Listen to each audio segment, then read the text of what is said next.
02411028. Halo, perkenalkan aku Gabriela Mulia Sustia dengan NIM 196241032. Yuk simak video kita. Paling seru itu pasti kalau udah datang waktunya liburan. Pasti banyak orang berbondong-bondong merencanakan liburan, seperti ke Banyuwangi, ke Bali, atau sampai ke luar negeri seperti Jepang, London, atau yang lainnya. Apalagi tambah seru kalau kita udah mulai di liburan. Mulai datang ke bandara, lalu check-in tiket pesawat, terus udah duduk di pesawat, lalu kita mulai perjalanannya.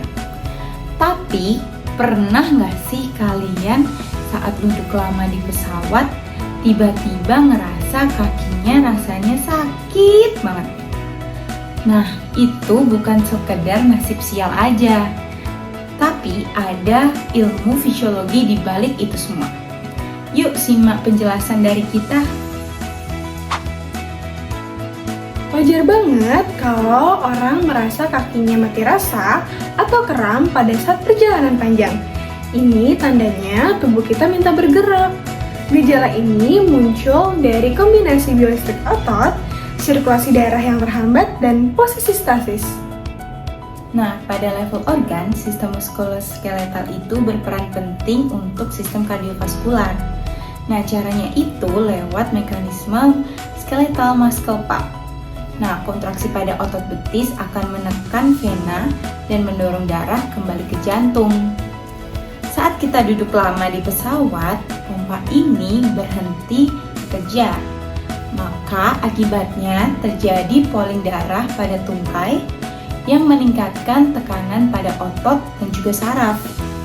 Inilah yang membuat betis kita terasa kaku, berat, dan juga bahkan kram.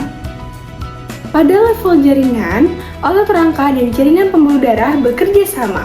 Saat duduk lama, pembuluh darah di tungkai bisa tertekan, aliran darah lambat, dan otot kekurangan oksigen. Serabut otot yang kekurangan suplai energi jadi rentan kontraksi berlebihan. Serabut saraf sensorik juga bisa teriritasi, menambah rasa nyeri dan kram. Lalu apa sih yang membuat otot itu berkontraksi secara terus-menerus? Nah, pada tingkat sel ini, ion Ca12 itu menumpuk lalu membuat filamen aktin dan filamen miosin nempel terus. Tapi normalnya ATP akan memutus ikatan ini. Tapi kalau ATP kurang karena aliran darah yang terbatas, kontraksi akan menjadi susah lepas. Itulah kenapa otot menjadi berkontraksi lebih lama atau otot kejang menjadi lebih lama. Di level molekular, kram muncul karena gangguan mekanisme biolistrik sel otot. Normalnya, ion natrium masuk untuk depolarisasi, lalu kalium keluar untuk repolarisasi. Saat impuls saraf datang, kanal kalsium di terminal sinaps terbuka. Terlepaslah neurotransmitter asetilkolin yang kemudian diikat reseptor nikotinik di otot. Natrium masuk sehingga terjadilah potensial aksi. Masalahnya, duduk lama bikin aliran darah lambat, pH jaringan menurun, dan ion kalium menumpuk di luar.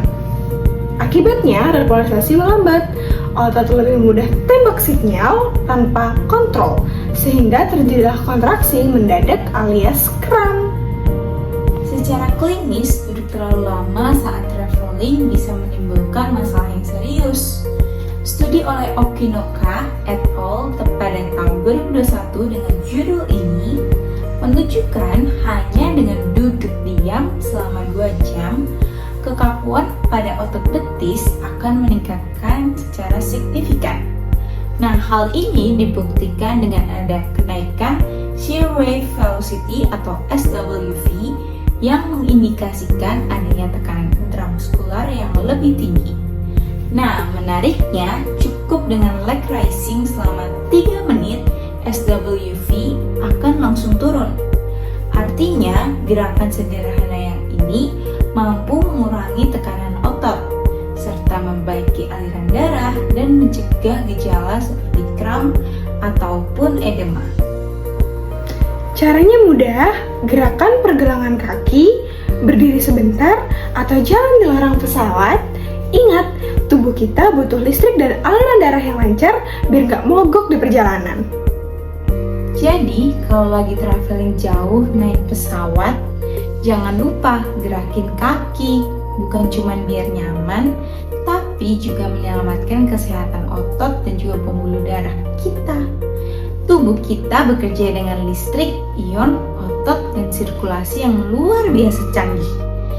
Tapi kalau kita lupa gerak, sistem itu bisa berbalik menyerang kita. Nah, dalam bentuk kram. Jadi, traveling sehat itu wajib biar sampai tujuan tetap fit.